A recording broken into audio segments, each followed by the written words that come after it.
6వ తేదీ ఏప్రిల్ నెల 2025వ సంవత్సరం. ఈ రోజు దేవుని వాగ్దానము. హెబ్రీయులకు 12వ అధ్యాయము 14వ వచనము. అందరితో సమాధానమును పరిశుద్ధతయు కలిగి ఉండుటకు ప్రయత్నించుడి. పరిశుద్ధత లేకుండా ఎవడును ప్రభువును చూడడు. సహోదరి సహోదరులారా, అందరితోనూ సమాధానంగా ఉండాలి అని, పరిశుద్ధతను కలిగి ఉండాలి అని దేవుని వాక్యం చెప్తుంది. లేనిపోని గొడవలను సృష్టిస్తూ అనవసరమైన గొడవలలో పాల్గొంటూ ఇతరులతో మనం కలిగి ఉన్న సమాధానాన్ని కోల్పోకూడదు.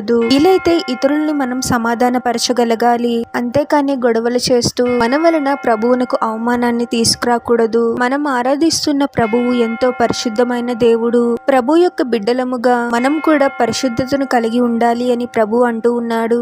హృదయ శుద్ధి గలవారు ధన్యులు, వారు దేవుని చూచెదరు అని దేవుని వాక్యం చెప్తుంది కదా. పరిశుద్ధతను కలిగి జీవించే వారముగా మనం ఉండాలి. మన ఆలోచనలు, మాటలు, క్రియల పట్ల జాగ్రత్తను కలిగి ఉండి పరిశుద్ధంగా జీవించాలి. మన సొంత శక్తితో మనం పరిశుద్ధంగా ఉండలేకపోవచ్చు, కానీ ప్రభువునకు మొరపెడితే ప్రభువు తప్పకుండా మనకు సహాయం చేస్తాడు. ప్రార్థన.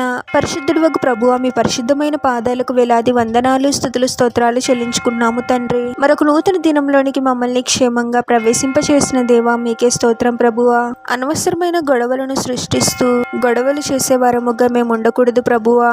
మాలో ఉన్న కోపాన్ని మీరే తగ్గించి మాకు నెమ్మదిని అనుగ్రహించండి ప్రభువా. ప్రతి పరిస్థితిలోనూ తెలివిగా వ్యవహరిస్తూ ఇతరులతో సమాధానముగా ఉండడానికి మాకు సహాయం చేయండి తండ్రి. ఎంతో పరిశుద్ధమైన దేవుడవు ప్రభువా. మా ఆలోచనలను, మాటలను, క్రియలను మీరే సరిచేయండి తండ్రి. మమ్మల్ని మీరే పరిశుద్ధపరచండి ప్రభువా. అందరితో సమాధానముగా ఉంటూ పరిశుద్ధమైన జీవితాన్ని జీవిస్తూ ఆ జీవితాల ద్వారా మిమ్మల్ని మహిమపరిచే, గణపరిచే వారముగా మమ్మల్ని దీవించమని, ఈ ప్రార్థనలో ఏకీభవిస్తున్న ప్రతి ఒక్కరిని పేరు పేరున దీవించి ఆశీర్వదించి అభిషేకించమని, వారు చేసే ప్రతి పనిలో మీరే వారికి తోడుగా ఉండి వారిని అన్ని కీడుల నుండి, అపాయాల నుండి మీరే వారిని రక్షించమని ఈ మా మనవులన్నీ యేసుక్రీస్తు వారి పరిశుద్ధ నామంలో అడిగి వేడుకొనిచున్నాము తండ్రి. ఆమేన్.